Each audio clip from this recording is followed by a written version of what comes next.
Dejé de enfermarme cuando comprendí esto. Y antes de decírtelo, ¿te has preguntado por qué tú te enfermas en los peores momentos? ¿Por qué si tomas tantas pastillas para eliminar la peste que tienes, todavía esa peste sigue ahí? Yo era una de las personas que se enfermaba todo el tiempo. Tenía gripe, fiebre, migraña, fatiga corporal, muy regularmente. Y aunque a mí me obligaban a tomar jarabes o algún tipo de pastillas, yo no creía realmente en eso porque nunca funcionaba con la primera pastilla. Y aunque suene loco, todo esto cambió cuando empecé a manejar mis sentimientos, mis pensamientos negativos.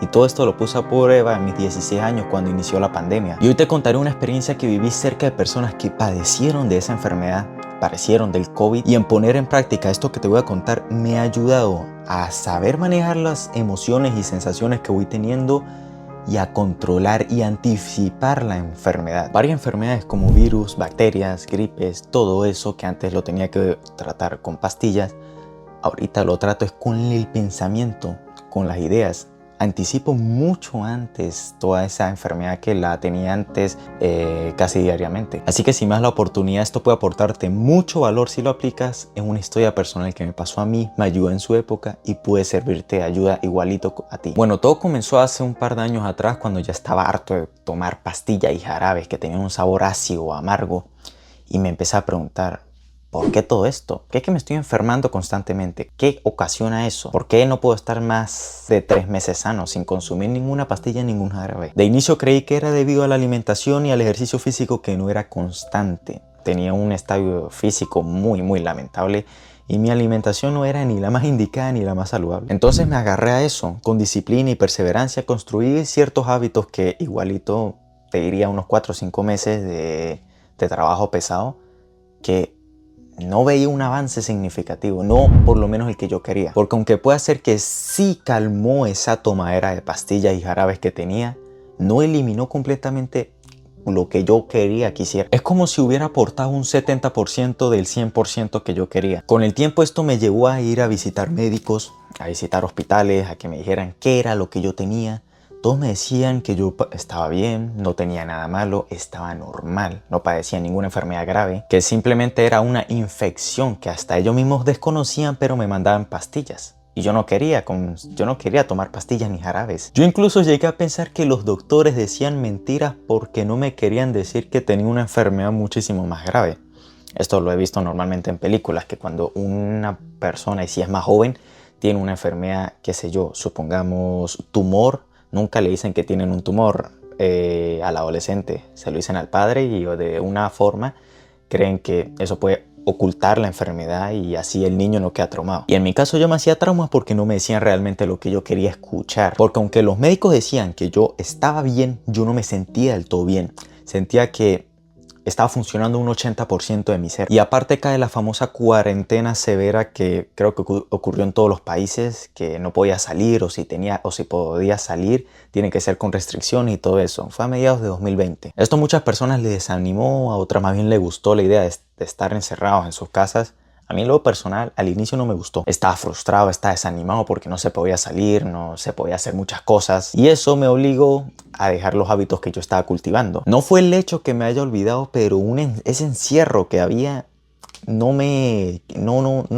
no tenía ganas de ser más productivo. No es que me haya obligado a dejar esos hábitos, simplemente que el encierro, para mí en lo personal, me hizo ser un poco más vago y descuidé la disciplina que tenía con los hábitos. Un día en la madrugada yo estaba en llamada con un amigo y estábamos hablando de teorías conspiranoicas con el tema del COVID, con el tema de la enfermedad, si es que de verdad se iba a extinguir la humanidad, si es que todas las personas se iban a enfermar y todas iban a morir. Hubo un momento en la conversación alrededor de las 4 o 5 de la mañana, no sé qué hora era, que él llega y me dice, no sé lo que va a pasar, solo sé que ni tú ni yo nos vamos a contagiar. Desde ese momento me empecé a cuestionar si las enfermedades eran un tema de actitud, era un tema de decisión. ¿Qué era realmente la enfermedad? Y si de repente era por eso el cual yo recaía cada rato en una enfermedad, en una gripe, en una bacteria, en un virus, porque el simple hecho de que yo aceptaba la enfermedad. Cuando yo me empezaba a sentir mal, yo ya me preparaba los siguientes días. Sabía qué pastillas tenía que consumir, cómo tenía que ser el método de recuperación, si tenía que comer algo, la sopa, esto, los antibióticos, Me preparaba los días siguientes. Yo ya estaba aceptando que me iba a tomar tantos días en recuperarme. Esa enfermedad, así sea, yo que sé, una gripe, un virus, una fiebre. Un par de semanas más tarde empecé como a creer más y afincar más mi creencia a esto lo que yo estaba experimentando, porque yo me estaba rodeando de varias personas y en el grupo con el que yo estaba, 3 resultaron que dieron positivo en el tema del COVID. 2 murieron alrededor de 6 meses, 7 meses promedio. La otra persona cayó en coma y recientemente murió. Pero lo curioso era que yo estaba con ellos y se supone que era una enfermedad que se contagiaba supuestamente por el tacto, por el aire, había muchos métodos de contagio. Y yo estuve con esas personas días antes o incluso horas antes que le dieran positivo. Entonces, ¿por qué yo no?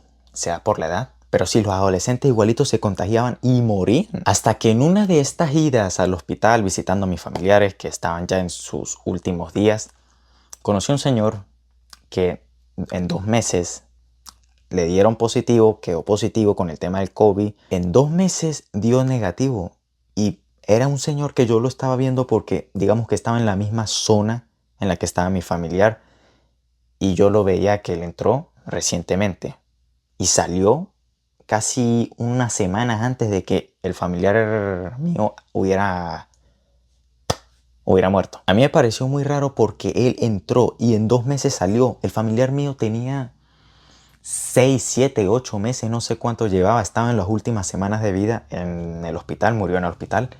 Y el señor, que en 2 meses dio negativo, fue algo rápido. Y lo hizo en un tiempo donde yo lo estaba viendo, porque digamos que estaba cerca del pasillo donde está el familiar mío. Y cuando uno pasaba a visitar a los familiares, uno lo colocaban con las mascarillas y una tapita de plástico, en el caso de mi país, y uno podía transitar el pasillito donde estaban los pacientes. Entonces yo me fijo donde estaba el señor y veo que él está recogiendo sus cosas y se va. Y yo me le pregunto, ¿qué le pasó? No, que di negativo, me siento bien. Yo me quedé así, me quedé cuestionando muchas cosas. Y yo le dije, pero no es una enfermedad que tiene que ser por tantos meses y recibir tantos tratamientos y pocotón de medicamentos. Él me dijo, no. Se me acercó y me dijo, la enfermedad no es mala ni te hace daño si tú crees que no lo es. Déjame saber aquí abajo en los comentarios si viviste una experiencia similar como con la que yo viví con ese señor. Y yo me le quedé mirando al señor así como que algo no cuadraba. Tipo, yo en ese momento creía mucho, a veces en exagerado con los médicos por lo que decían y que si una persona tiene que durar promedio de 7 a 10 meses en el hospital para un buen tratamiento, tiene que durar eso, no puede irse en 2 meses. Es como ilógico, no suena. Pero un par de días más tarde empecé a cuestionarme mucho más el tema de las enfermedades y el tema de los médicos. El familiar mío murió 6, 7 días después de que vi con mis propios ojos a un señor que duró 2 meses, que entró en un estado relativamente normal tirando para grave y se fue como si nada. Caroline Myss dice que la enfermedad se desarrolla en base a comportamientos y actitudes que vamos teniendo, a lo que nosotros vamos entendiendo que algo es biológicamente tóxico. Y esto pasa cuando entendemos que algo ya ha sido tóxico y ya lo tenemos dentro. Solo cuando la enfermedad nos obliga a revisar nuestras actitudes es que llegamos a esa comprensión de que probablemente nuestras actitudes diarias, si son de miedo o amargura, son las que están creando el ambiente tóxico, esa enfermedad. Todos tenemos sentimientos y actitudes negativas, pero no toda actitud negativa tiene que derivar a una enfermedad.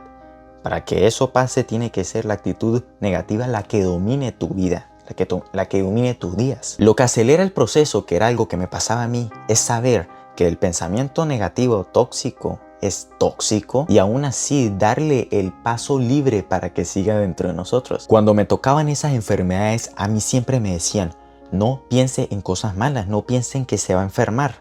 Y era algo que me pasaba con cualquier gripe, cualquier resfriado de un inicio. Así sea una tos, me voy a enfermar, tengo que preparar los siguientes días. ¿Qué voy a hacer? ¿Qué jarabe necesito? ¿Qué medicina necesito? No quiero tomar pastillas, pero es la única opción. Entonces ya me estaba programando, estaba dejando que el pensamiento tóxico entrara y se desarrollara en mi conciencia y eso era lo que se manifestaba. En 2020, 2021 observabas el ambiente de esos hospitales y es que diría que más de la mitad de personas estaba aceptando la muerte. Más de la mitad de personas decía, estoy en el hospital, aquí va a pasar lo peor. O decían, que sea lo que Dios quiera, Si me quiere llevar, que me lleve, si no, pues no sé. O sea, se estaban de alguna forma ya entregando lo que iba a pasar. Y aún así habían personas que llegaban con gran energía y decían, sí, yo me voy a curar aquí, yo sé que voy a estar con los médicos, me van a dar el mejor tratamiento, voy a salir de esta. Y era una batalla muy ruda porque estaban en un ambiente muy desfavorable, muy tóxico, muy negativo. Cada ida que yo me pegaba para el hospital era un ambiente muy pesado. Incluso esto puede sonar loco y fuerte, pero las mismas enfermeras nos lo decían. Un familiar que también estuvo internado y nos lo dijo la enfermera, llévenselo a su casa porque aquí se va a morir. En la casa pues no hubo tanto resultado porque duró, digamos, 2-3 meses, recayó y le tocó volver al hospital. En el hospital duró 4 días y se murió. Entonces lo que me dejó pensando que enfermarse realmente era una decisión, porque yo estuve cerca de esos familiares, yo veía que el COVID iba avanzando dentro de ellos, el COVID, la enfermedad, sea como la conozcas. ¿Y por qué a mí no? ¿Será por lo que había dicho mi amigo? Que él aseguraba que nosotros no nos íbamos a contagiar sin importar qué pasara, y yo me aferré a esa idea. Yo dije, bueno, sí, está bien. ¿Por qué yo me tengo que contagiar de eso? Entonces aquí donde digo que enfermarse es una decisión. Porque es como una persona necesita perdonar a alguien, pero decide no hacerlo. ¿Por qué? Porque eso le da como más poder. Sabe que el no perdonar a esa persona es malo, pero decide igualito seguir haciendo lo que ella está haciendo. No perdonarla. Porque se siente mejor continuar enfadada. El tema aquí es que continuar excesivamente enfadado con esa persona te vuelve más propenso a más enfermedades. Porque la consecuencia energética de una obsesión negativa es la impotencia por la falta de poder. Dale me gusta en el botón de aquí abajo si te ha parecido muy revelador lo que te he dicho en este video. Aprender y aplicar esto en el día a día, gracias a Dios, me ha servido para librarme de esas seguillas de enfermedades, virus, pastillas, jarabes. Yo no sé cuántos llevo, llevaré como casi 2 años y medio que ya no consumo ni jarabes ni pastillas. Esto no es magia, no es hechizo, no es nada de eso. Te invito a que lo pruebes, a que lo confirmes. Si tienes algún tipo de enfermedad, haz eso. Prográmate primero mentalmente y actúa en consecuencia a ello. Hoy día actúo a la primera señal de una posible enfermedad, ya no como algo malo, ya no como algo negativo. Tampoco lo acepto como algo malo, lo acepto como una señal de que tengo que prestar más atención a mí mismo. Tampoco le doy energía, ni me altero, ni me vuelvo loco, como lo hacía hace 3 años. Y eso es solo la parte mental, porque aparte hago conexión a tierra, tomo el sol, camino todos los días, muevo el cuerpo, el vehículo que tengo, tomo agua de mar, también medito, y acá no ha pasado nada. Me he librado de esos medicamentos y montones de jarabes que yo tenía que tomar obligatoriamente porque no me gustaban, eran horribles, sabían horribles. Aplicar esta técnica me ha servido mucho, por eso es que te digo, no me creas. Confírmalo, aplícalo. Esto me ha llevado a la conclusión que tener convicción en que no te vas a enfermar y actuando en consecuencia con cosas que ayudan a tu sistema inmunológico y que sean naturales, y si son vivas mejor, no harán nada con la enfermedad. La limpiarán, la bloquearán. Evitas que la enfermedad, por más tóxica que sea, se desarrolle dentro de ti, porque le pones un bloqueo como si no existiera. Así la enfermedad sí realmente esté dentro de ti. Tengo un familiar que ha pasado por 2 cánceres de mama, es una sobreviviente en ello. Voy a ver si la traigo un día para el canal y que cuente un poco de su experiencia, que tiene mucho que ver con lo que yo estoy diciendo, con una convicción y con una certeza en que te vas a curar. Y no solo es que te vas a curar, que la enfermedad, aunque sea real, para ti no existe. Pero de nada te sirve haber escuchado todo esto y no actuar en consecuencia. Que no te pase como casi me pasó a mí con el Señor cuando me dijo que la enfermedad viene siendo en gran parte una decisión. Por más tóxica y mala que sea, si tú crees que no es así, no lo será. No quiero que tú tomes esas palabras de mí. Quiero que tú lo experimentes y saques una verdadera conclusión de ti mismo. Así que nada más de mi parte, pero espero haberte aportado mucho valor en este video. Si es así, déjamelo saber aquí abajo en los comentarios, suscríbete y activa la campanita para que YouTube te notifique cada que suba videos, y nos vemos en el siguiente video. Chao.